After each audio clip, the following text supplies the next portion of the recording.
मूल्यवान हो, कितने आप सिस्टमेटिक हो, कितना परमेश्वर ने आपके ऊपर मन डाल के आपको बनाया है, वो परमेश्वर के मैनुअल बुक में से आप कुछ भी जानना नहीं चाहते हो।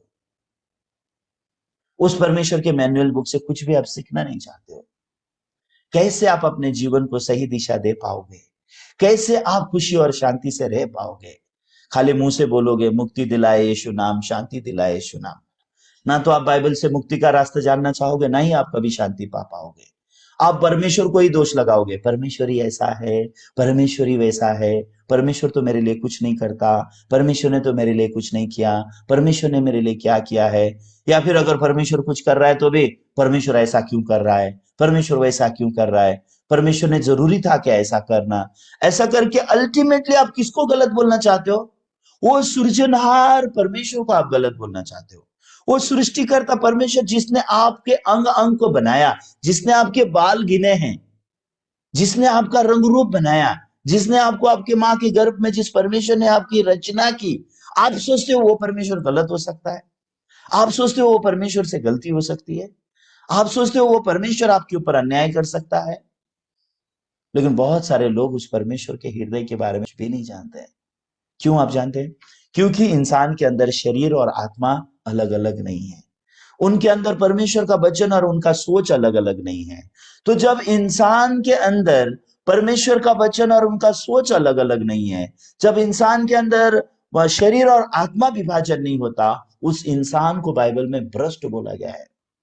भ्रष्ट इंसान, पतन पाया हुआ इंसान बोला गया है। ये इंसान भ्रष्ट हो गया है, ये इंसान बर्बाद बोला गया। भ्रष्ट मतलब ये बर्बाद हो गया है। ये कभी भी ये विभाजन के बिना एक सुख शांति का जीवन नहीं जी पाएगा, एक अनंत जीवन का जीवन नहीं पा पाएगा। परमेश्वर ऐसे इंसान को भ्रष्ट बोलते हैं। एशाया की पुस्तक अगर हम देखेंगे तो थोड़ा सा उसके बारे में देखेंगे। आइए हम एशाया की पुस्तक में देखते हैं। एशाया उसका पहला अध्याय,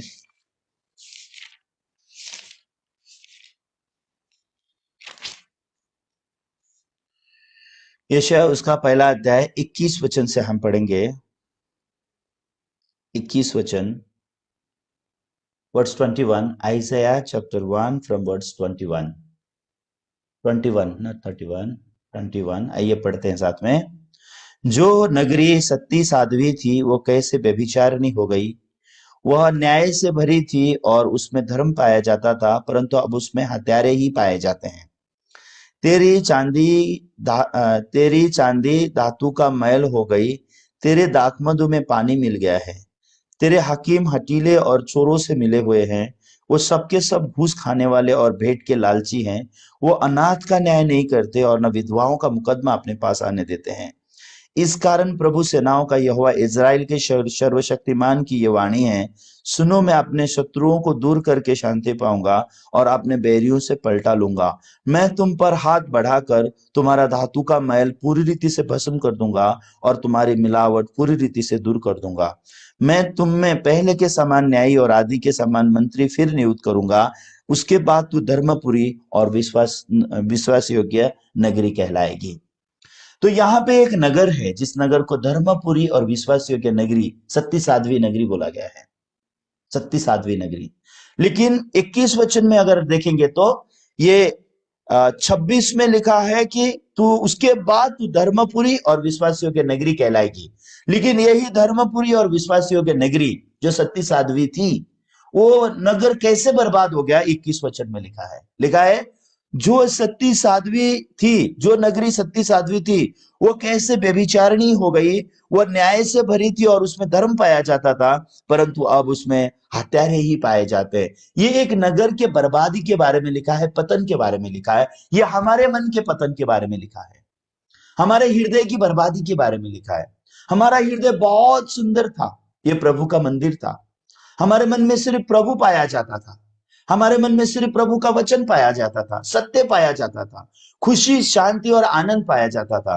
लेकिन वो हमारा मन क्या बन गया? व्यभिचारिणी बन गया। व्यभिचारिणी बन गया मतलब क्या है? हमारे मन में हमारे प्रभु के अलावा, प्रभु के वचन के अलावा शैतान की चीजें हमारे मन में आ करके हमारे मन में मिलावट आ गया, हमारे मन में मिलावट आ गया।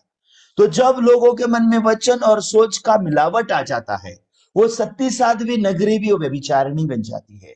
वो कितना भी सुंदर क्यों ना हो वो बर्बाद हो जाता है। ये बर्बादी का उगम क्या है? ये मिक्सअप है, ये अलगाव नहीं है उनके अंदर।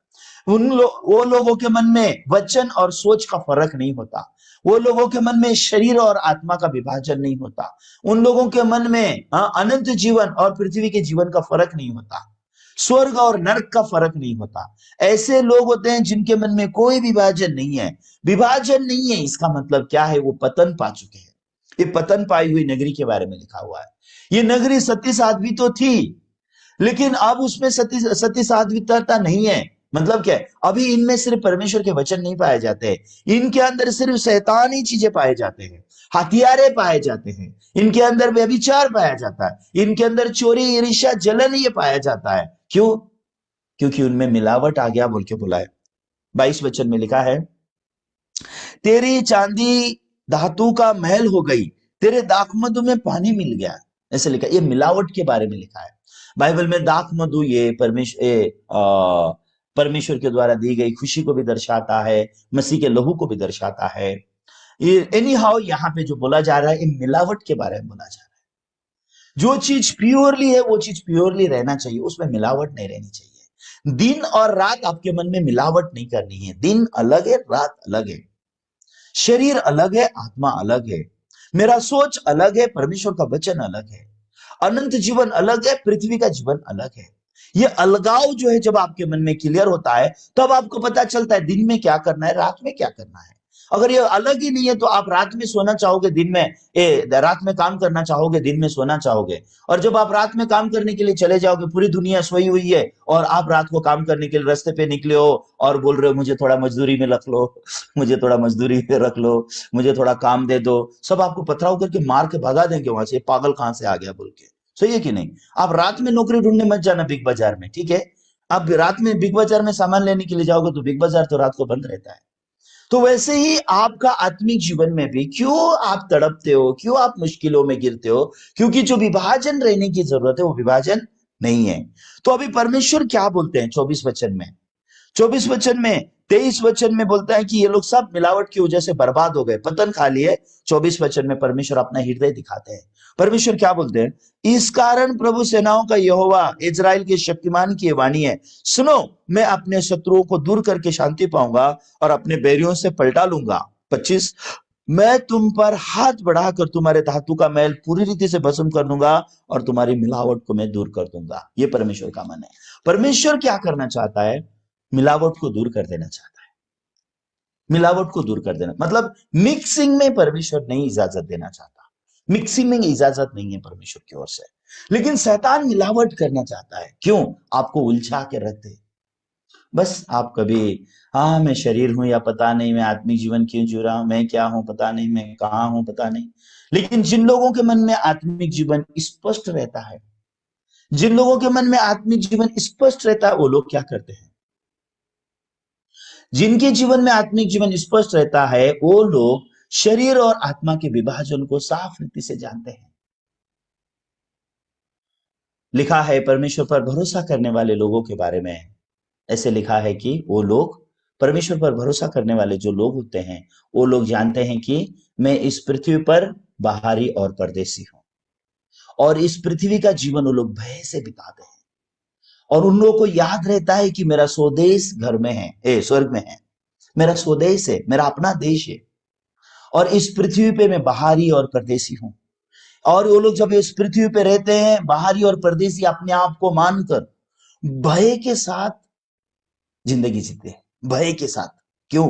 हमेशा मैं इस प्रदेश पे रहने वाला नहीं हूं, हमेशा मैं इस पृथ्वी पे रहने वाला नहीं हूं। इस पृथ्वी पे मैं बाहरी और परदेसी हूं। मुझे अपने घर स्वर्ग में लौट के जाना है। मेरा प्रभु स्वर्ग में उसने मेरे लिए घर तैयार करके रखा हुआ है। मैं उस स्वर्ग के घर में मेरे प्रभु के साथ में अनंत काल के लिए मैं जीऊंगा। ऐसी चीजें हैं ना, ऐसे लोगों के मन में बहुत साफ रहती हैं, और वो लोग अपने बस स्वर्ग के घर में लौट जाने के दिन का इंतजार कर रहे होते हैं। और इस पृथ्वी के मिशन को वो जानते हैं। मैं इस पृथ्वी पे क्यों हूं, ये मिशन जानते हैं। ये पृथ्वी में मैं क्यों जी रहा हूं, ये मिशन को जानते हैं। जैसे हम रात और दिन का फर्क करते हैं, हम रात के समय में बिस्तर में जाके सो जाते हैं, दिन के समय में हम उठ के काम करने शुरू कर देते हैं। वैसे ही पृथ्वी और स्वर्ग का जीवन लोगों के मन में विभाजन होने लगता है। जो लोग सटीकता से आत्मिक जीवन को जीते हैं विभाजन के साथ में, वो लोग जानते हैं मैं इस संसार में बाहरी और परदेसी हूं। ये संसार में वो लोग अपना मन डालेंगे ही नहीं। उनका मन एकदम क्लियर होता है, मेरा स्वदेश स्वर्ग में है, मेरा स्वर्ग में घर है, मेरे स्वर्ग में मेरे पिताजी हैं, मेरे प्रभु स्वर्ग में मेरा इंतजार कर रहे हैं। ये पृथ्वी में मुझे एक मिशन दिया गया है, ये पृथ्वी में मुझे एक काम दिया गया है। वो काम को वो लोग करते रहते हैं, करते रहते हैं, करते रहते हैं। जब तक वो लोग इस पृथ्वी पे हैं वो काम को करते ही रहेंगे। और पृथ्वी का जीवन खत्म हो गया, अपने असली घर में चले जाते हैं स्वर्ग में, और पृथ्वी से सारा धन इकट्ठा करके स्वर्ग में इकट्ठा कर लेते हैं। सही है ना? प्रभु यीशु मसीह ने जो शिक्षा दी है, पृथ्वी पे अपना धन इकट्ठा मत करो, वहां तुम्हारे धन को कीड़े खा जाएंगे। अपना धन स्वर्ग में इकट्ठा करो। क्या कभी आपने इस वचन के बारे में सोचा है? क्या आपने कभी धन इकट्ठा किया है स्वर्ग में? क्या आप पृथ्वी पे कीड़े खाने वाले धन को इकट्ठा नहीं कर रहे हो? आप किस बात से बोलते हो कि मैं प्रभु पर विश्वास करता हूं? आप किस बात से बोलते हो कि मैं प्रभु यीशु के पीछे चलता हूं? आप किस बात से बोलते हो कि मेरा भरोसा मेरे प्रभु पर है? और अपने सारे धन को आप कहां इकट्ठा कर रहे हो? कीड़ों के खाने के लिए धन इकट्ठा कर रहे हो। आप कीड़े के लिए धन की तैयारी कर रहे हो, कीड़े का पेट भरने के लिए, कीड़े उसको खाने के लिए आप धन इकट्ठा कर रहे हो। लेकिन स्वर्ग में जब आप जाओगे आपके पास धन नहीं है। प्रभु ने पृथ्वी पर आकर आपको सिखाया तुम्हारा धन स्वर्ग में इकट्ठा करो। कभी आपने स्वर्ग का धन इकट्ठा किया है? कभी आप स्वर्ग में आप धनी बन के जिंदगी जीने के लिए ये पृथ्वी में आप मेहनत कर रहे हो? प्रभु बाइबल में लिखा है, नाश होने वाली रोटी के लिए मेहनत मत करो। जो रोटी परमेश्वर का पुत्र देता है, जो अविनाशी रोटी है, उस रोटी के लिए तुम लोग मेहनत करो। कभी इन परमेश्वर के वचनों का आपके मन से कुछ लेना देना है? कभी इन वचनों का कुछ लेना देना है? कभी इस जीवन का कुछ लेना देना है? जब आप वचन सुनने बैठते हो आपको लगता है कब खत्म हो जाए ताकि मैं सो जाऊं। हाँ, बाकी लोग कैमरा बंद करके सोते सोते वचन सुनना चाहते हैं। कुछ लोग वचन सुनते समय कब खत्म हो जाए ताकि मैं सो जाऊं उसका इंतजार करते हैं। कुछ लोग अगर बस नहीं चला, कमरा भी खोलना पड़ा, बैठ के वचन भी सुनना पड़ा, तो चलो बैठ बैठ के ही सोते हैं। वो बस सोने की तैयारी करके सर्विस में आकर के बैठते हैं। आप परमेश्वर के वचन के द्वारा विभाजन कहां से पाओ? कैसे आप ही सीखोगे? एक मामूली मोबाइल फोन जो आपके हाथ में है उसको भी ऑपरेट करने के लिए भी आपको सीखना चाहिए। अगर उसका ऑपरेटिंग भी नहीं जानते हो तो उस मोबाइल के अंदर क्या फंक्शन है ये जाने बिना आपका मोबाइल पुराना हो जाता है, ये जाने बिना आपका मोबाइल सड़ जाता है, और अंत में मोबाइल फेंकने के दिन में आपको पता चलता, अच्छा मोबाइल में ये भी फंक्शन था क्या, अच्छा ऐसा भी है क्या। ऐसी बातें आप करना शुरू करोगे। सही है ना? ऐसा मत कीजिए। एक बार उस मोबाइल के किताब को पढ़ लीजिए अच्छा से। वो मोबाइल में MP3 है या नहीं है। अगर MP3 है, सारे सरमन डाउनलोड करके दिन में 2-3 बार सुन लिया कीजिए। उसमें MP3 है तो यूज कीजिए। हाँ, उसमें रेडियो है या नहीं चेक कर लीजिए। हाँ, उसको आप कैसे क्या क्या चीज के लिए इस्तेमाल कर सकते हैं, उसमें टॉर्च है क्या नहीं इस्तेमाल कर लीजिए। अगर टॉर्च है तो इस्तेमाल कर लीजिए। बहुत सारी चीजें हैं जो कंपनी ने आपको मोबाइल फोन के साथ में दिया हुआ है। उसको आपको पढ़ाई करनी पड़ती है, उसको आपको खोजनी पड़ती है, उसको आपको इस्तेमाल करने को आना चाहिए। आप मोबाइल फोन लोगे और खाली आप आउटगोइंग और इनकमिंग ही इस्तेमाल करोगे, बाकी के सारे फंक्शन ऐसे ही पड़े पड़े रह जाएंगे। आप प्रभु यीशु मसीह को मिलकर आप क्या करना चाहते हो? आप उद्धार पाके आप क्या करना चाहते हो? स्वर्ग और पृथ्वी के मालिक से आप क्या सीखना चाहते हो? स्वर्ग से आए हुए प्रभु से इस पृथ्वी पे क्या सीखोगे? स्वर्ग से वो जो प्रभु इस पृथ्वी पर आया, वो प्रभु आपके साथ क्या बातचीत करना चाहता है? क्या सीखोगे, क्या जानोगे, क्या चाहते हो आप उस प्रभु से? आप सोचिए इसके बारे में।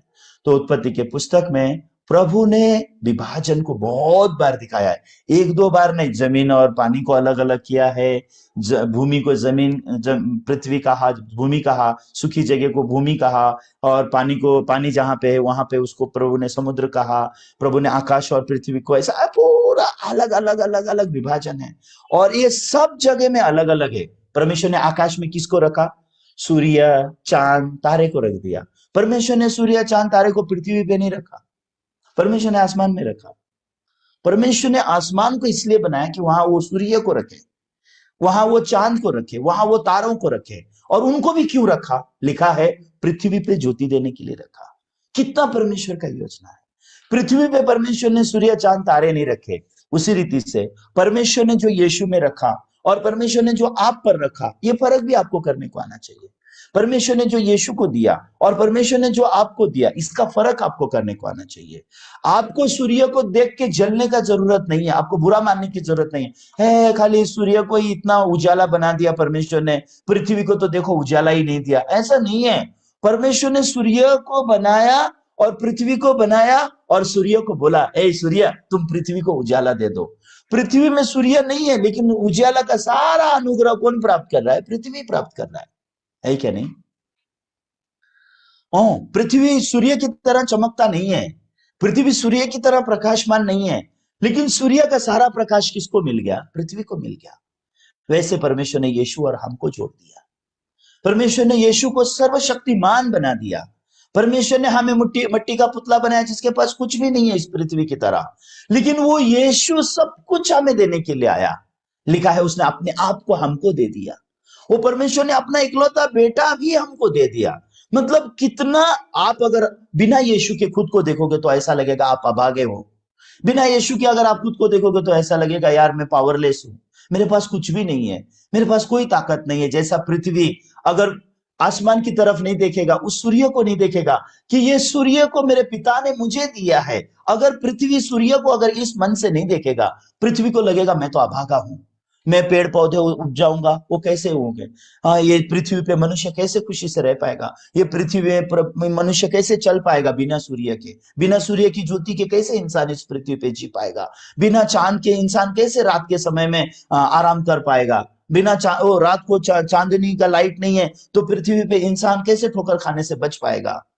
लेकिन परमेश्वर ने सूर्य को भी किसके लिए बनाया है? इस पृथ्वी पे ज्योति देने के लिए। आइए वचन में देखिए कैसे लिखा है। जो परमेश्वर ने 15 वचन पे अगर देखेंगे तो क्या लिखा है?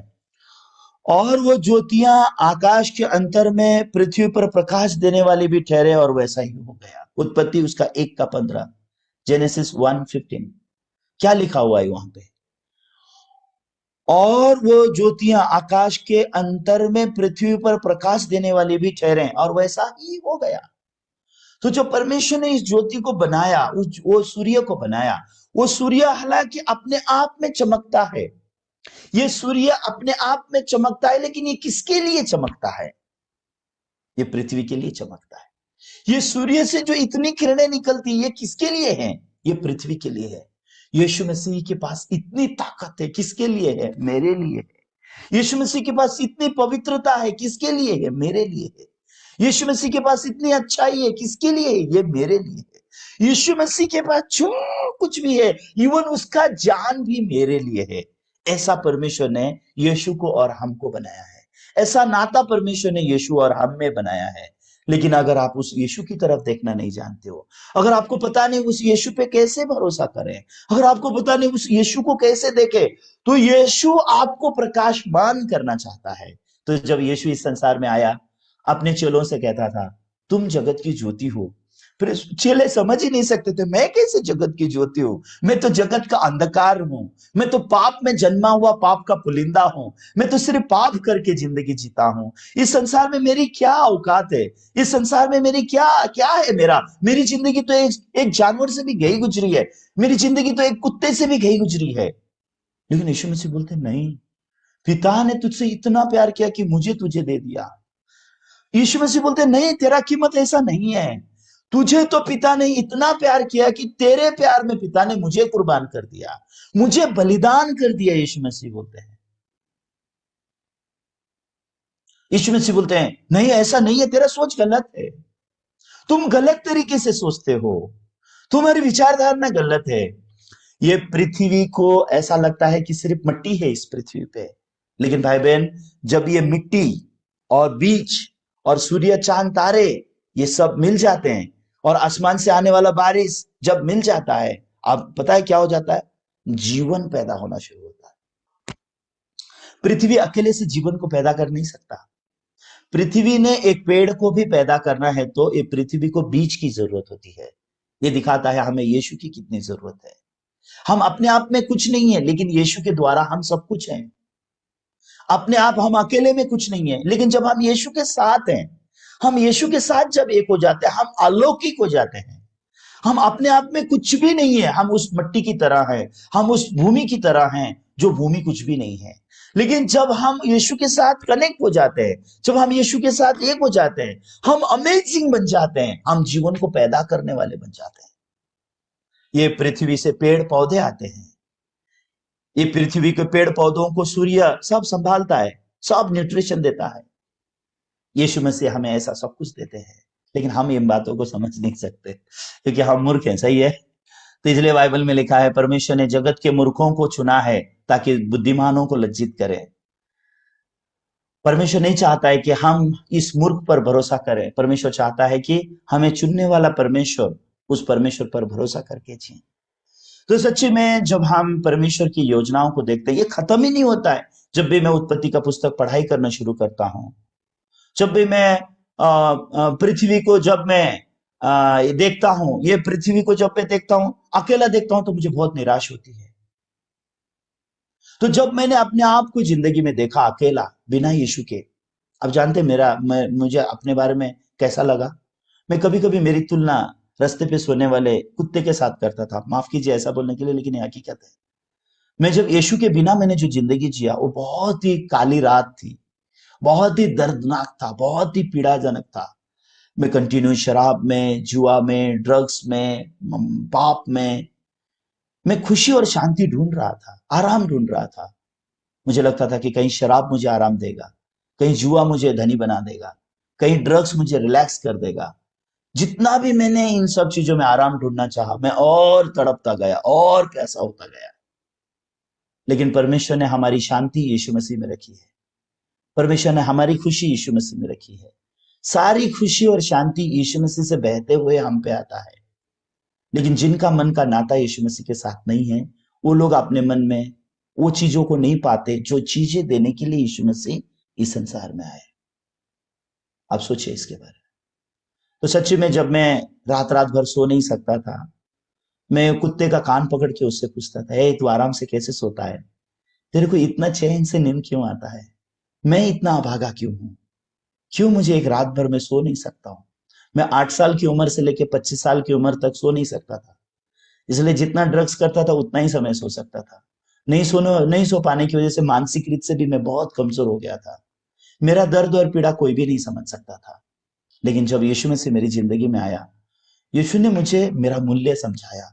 मेरा मूल्य इतना है कि आकाश और पृथ्वी का सृष्टिकर्ता परमेश्वर मुझसे प्यार करते हैं, और मुझे इतना प्यार किया परमेश्वर ने कि अपना इकलौता बेटा यीशु को मेरे लिए कुर्बान कर दिया।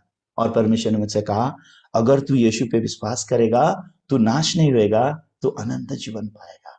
उस दिन से मैं बाइबल को पढ़ना शुरू किया।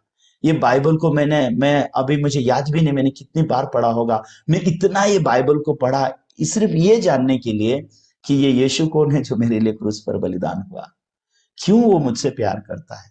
मैं जब अपने आप को देखता हूं, मैं प्यार पाने की योग्य नहीं हूं। मैंने इतना पाप, इतनी बुराई, इतनी दुष्टता, इतना बुरा जीवन जिया है, लेकिन क्यों ईश्वर मुझसे प्यार करता है। तो एक दिन मुझे पता चला, ईश्वर मुझसे प्यार करता है क्योंकि मैं ईश्वर का हूं, इसलिए वो ईश्वर मुझसे प्यार। तो इस पृथ्वी को परमेश्वर सब कुछ दिया है। आप जानते हैं, पृथ्वी वीरान था, सुनसान था, अंधेरा था, लेकिन ऐसे वीरान और सुनसान और अंधेरी पृथ्वी को ईश्वर ने सब कुछ दिया है, सब कुछ। सूर्य दिया, चांद दिया, तारा दिया, पानी दिया, आसमान से पानी गिराया, एक पृथ्वी में खेती करने वाला किसान दे दिया। इस पृथ्वी को परमेश्वर ने ऐसा कुछ भी नहीं छोड़ा, उसको कहीं अकेला तन्हा नहीं छोड़ा, उसको कहीं बांझ रहने के लिए नहीं छोड़ा। तरीके को अगर आप नहीं समझोगे, दूसरे शब्दों में अगर आप यीशु मसीह से नहीं सीखोगे, तो हमेशा आप अपने आप को अभागा पाओगे। आपके मन में सिर्फ मिलावट रहेगा, आपके अंदर सिर्फ कड़वाहट, नफरत, ईर्ष्या, जलन, दूसरों से घृणा करना, यही चीज रह जाएंगी। और सती साध्वी नगरी व्यभिचारिणी कहलाएगी। जिसमें सत्य पाया जाता था उसमें हत्यारे पाए जाएंगे, और जिसमें लोग आकर के खुशी और शांति पाना चाहिए, उनसे वो कड़वाहट और दर्द ही पाएंगे। और आपको सुनने वाले लोगों को आपको सुन के इस इंसान को नहीं सुनो ऐसा लगेगा। लेकिन अगर आप यीशु मसीह पर विश्वास करोगे, तो यीशु मसीह पर विश्वास करोगे, तो आपके हृदय में से जीवन जल की नदियां बह निकलेंगी, और जो कोई भी आपके पास आएगा वो जीवन पाएगा। जो कोई भी आपकी बात सुनेगा उसके हृदय में जीवन जल की नदियां बह निकलेंगी। और जब उसके हृदय में जीवन जल की नदियां बह निकलेंगी, उसका भी हृदय जो मरा हुआ है, उसका भी आत्मा जो पाप और मृत्यु में है, उसका हृदय भी जी उठेगा, उसका आत्मा भी जी उठेगा। वो मूर्छित जो पड़ा हुआ है पाप और मृत्यु में जो है, वो नए सिरे से जन्म पालेगा, वो भी उद्धार पालेगा और वो भी प्रकाशमान हो जाएगा। जब प्रभु यीशु मसीह संसार में आए, प्रभु यीशु मसीह जगत की ज्योति बन के आए और वो यीशु मसीह ने हमें अपने आप को दे दिया। मतलब हम वो बन गए जिन्होंने यीशु को पा लिया। इसके लिए यीशु ने हमसे कहा, अब तुम जगत की ज्योति हो, तुम जगत की ज्योति हो, मैं जगत की ज्योति हूं। इसका मतलब क्या है? जो जगत की ज्योति जो यीशु है वो अब मुझ में आ गया है, वो मुझ में जी रहा है। इसके लिए मैं जगत की ज्योति हूं, ये परमेश्वर हमें बोलना चाहता है। लेकिन बहुत सारे लोग शरीर और आत्मा का विभाजन करके, सोच और वचन का विभाजन किए बिना, शरीर और आत्मा का विभाजन किए बिना, बस मिलावट, उनके मन में मिलावट है। इसलिए क्या है? भ्रष्ट नगरी। क्यों लोग भ्रष्ट आत्मिक जीवन जीते हैं? वो भ्रष्ट नगरी इस प्रकार से बनते हैं। तो मुझे लगता है ये चौथे दिन के बारे में मैं आपको एक ही दिन में खत्म नहीं कर पाऊंगा, तो उसमें बहुत सारी बातें बोलने के लिए रह गई है। तो आज समय खत्म हो गया है, मैं आज यहीं खत्म करूंगा। तो मैं कल इसको सेकेंड चैप्टर में आपको और अधिक रीति से और बताना चाहूंगा। सूर्य और चांद का जो नाता है, वो नाता कैसे यीशु का और हमारा नाता है, उसके बारे में मैं आपको कल बताऊंगा। चांद और सूर्य के, आज तो मैं ये इसके दिनों के बारे में ही बोल के खत्म हो गया। दिन कैसे परमेश्वर ने अलग किया, रात कैसे अलग किया, और परमेश्वर ने समय को कैसे अलग किया, कैसे ठंडी का समय अलग है, गर्मी का समय अलग है। इन सब समयों के द्वारा भी हम लोग बहुत सारी चीजें परमेश्वर के हृदय के बारे में जान सकते हैं। और परमेश्वर ने ये सब चीज हमारे लिए बनाई है, ये बहुत ही सुंदर है। तो उत्पत्ति के पुस्तक से अगर आप परमेश्वर के मन को ठीक ठीक रीति से मिलोगे, तो आपको ये संसार में जीवन जीना बहुत ही खुशी बन जाएगा। और इस संसार में आप बाहरी और परदेसी हो ये जानकर जियोगे, और अपने स्वर्गीय घर का आप इंतजार करोगे, स्वर्ग जाने का इंतजार करोगे। कब मैं अपने पिता के पास जाऊंगा, कब मैं अपने घर जाऊंगा, मेरा घर जो स्वर्ग में है उसके ऊपर मन लगाओगे। और सबसे जरूरी बात, स्वर्ग में धन इकट्ठा करोगे। मैं आप लोग से पूछूंगा, कीड़े और काई खाने वाला धन इकट्ठा कर रहे हो या फिर स्वर्ग का धन इकट्ठा कर रहे हो? तो प्रभु ने बोला है, कीड़े खाने वाले धन को इकट्ठा मत करो। तो अब आप क्या कर पाओगे? आपका तन, मन, धन आप सुसमाचार के लिए इस्तेमाल कर पाओगे। जब आप सुसमाचार प्रचार करोगे, लोग नरक से बच जाएंगे। और जब आप लोग नरक से जब लोग बचते हैं, वो बचे हुए लोग आपका स्वर्ग का धन है, जो लोग आपके द्वारा उद्धार पाते हैं। तो मैं सच में आशा करता हूं आप सिर्फ अपने उद्धार पे संतुष्ट मत होइए, आपके इर्द गिर्द में जो लोग नरक में जा रहे हैं उनके बारे में सोचिए। उनको ऐसा देखिए जैसे कि ये आपकी संपत्ति है। वो बस धन पाने के मन में रखो, वो धन मैंने पाना है। हाँ, मेरा भाई मेरे द्वारा उद्धार पाना चाहिए, मेरी बहन मेरे द्वारा उद्धार पाना चाहिए, मेरा दादा दादी मेरे द्वारा उद्धार पाना चाहिए, मेरा बाजू के अंकल उद्धार पाने चाहिए, मेरे साथ काम करने वाला उद्धार पाना चाहिए। हमेशा ऐसे लोगों के लिए प्रार्थना कीजिए प्रभु के मन से, और जब समय मिलता है सुसमाचार का बीज बोइए। तो सच में ये चौथे दिन के आत्मिक जीवन को अगर हम सीखते हैं, तो हम ये बात को सीखते हैं, जैसे रात के प्रति हमारा मन क्लियर होना चाहिए, दिन के प्रति भी मन क्लियर होना चाहिए, बारिश के प्रति भी मन क्लियर होना चाहिए, सूखे के प्रति भी मन क्लियर होना चाहिए, गर्मी के प्रति भी आपका मन क्लियर होना चाहिए, सर्दी के प्रति भी मन क्लियर होना चाहिए। तब आपका मन मूव होता है, नहीं तो मूव नहीं होगा। अगर आपको क्लियर नहीं है कि अभी अगले महीने से सर्दियां शुरू होंगी, आप सर्दी के प्रति तैयारी नहीं कर पाओगे, आप कंबलें दो धाके तैयार नहीं करोगे। सही है ना? गर्मी के दिन जब शुरू होते हैं तो गर्मी के दिन की तैयारी आप करते हो। सही है? रात जब शुरू होने वाला होता है, आपका मन रात की तैयारी करता है। आपको पूछा जाएगा क्या कर रहे हो, आप बोलोगे मैं रात का खाना बना रहा हूं।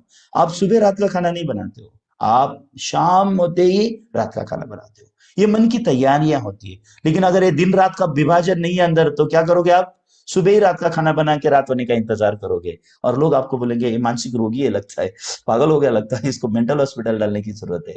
तो वैसे आप आत्मिक जीवन मेंटल रोगी की तरह जीते हो। शारीरिक जीवन तो आप सीख गए हो, शाम का खाना शाम को बनाते हो, सुबह का खाना सुबह बनाते हो, दोपहर को क्या करना है सब अच्छे से जानते हो, सुबह उठ के नौकरी में जाते हो, रात को आके सो जाते हो। शरीर का जिंदगी तो आपने सीखा, लेकिन आत्मिक सिस्टम आपने सीखा नहीं। स्पिरिचुअल लाइफ का जो सिस्टम है अपने सिखाने। इसके लिए अगर मैं पूछूं संडे को किधर गए थे, पास्टर संडे को छुट्टी नहीं मिला इसके लिए संडे चर्च में नहीं आया, ये अपने आप में ये खराब हो गया है ये सिस्टम खराब हो गया है। मॉर्निंग सर्विस में क्यों वचन नहीं सुने, पास्टर रात को देर रात तक जागा था इसके लिए मैं सोया ही रह गया। आप जानते हैं सच में परमेश्वर मुझे ऐसा जिंदगी जीने को सिखाया है। मैं अभी कल ही के दिन में मैं कम से कम 16 घंटा ड्राइविंग किया हूँ कंटिन्यू। 16 घंटा मैं लखीमपुर कार लेके गया था। हमारा कलिशा का एक बहन, उनका शादी था तो जस्ट उन्होंने बुलाया था तो मैं विजिट करने के लिए गया था। तो मैं जाते समय मुझे 8 घंटा ड्राइविंग करना पड़ा। 8 घंटा ड्राइविंग करके वहां पे पहुंचा, वहां उनको मिला, खाना खाया, फिर उसके बाद फिर से 8 घंटा ड्राइविंग करके मैं वापस आया और मैं सुबह मॉर्निंग सर्विस में 5 बजे से पहले मैं वहां था। हालांकि अभी मैं लगभग 50 साल का हूँ। 16 घंटा ड्राइविंग करने के बाद भी मेरे शरीर को ऐसा इफेक्ट नहीं करता है कि मैं दूसरे दिन के डेली स्केड्यूल को मैं ऐसे ही छोड़ दूं। मैं ऐसा नहीं कर सकता।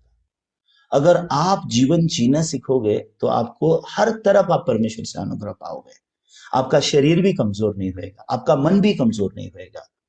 आपका माइंड वीक हो गया, आपका सब कुछ बर्बाद हो जाएगा। आपने ये चीज को जानना है। इसके लिए सभी चीज जो परमेश्वर ने दी है एक एक करके हमें सोचने को आना चाहिए। ठीक है, आज हम उत्पत्ति का पहला अध्याय 14 से लेके जो 19 तक का जो आज हमने वचन पढ़ा है उसका आगे का भाग, आज मैंने सिर्फ 14 वचन के बारे में बात किया, 14 और 15 के बारे में। कल मैं 16, 17, 18 और 18 के बारे में और बात करूंगा। तो आज के लिए इतना ही। आइए हम प्रार्थना करेंगे। स्वर्गीय पिता, आज चौथे दिन के द्वारा आपने हमें आत्मिक जीवन सीखने का मौका दिया। चौथे दिन के द्वारा भी जब हम एक एक करके देखते हैं परमेश्वर, सच में आपने कैसे विभाजन किया है सभी चीजों को। दिन को अलग किया है, रात को अलग किया है। दिन में प्रभुत्व करने के लिए सूर्य को बनाया है, रात में प्रभुत्व करने के लिए चांद और तारों को बनाया है।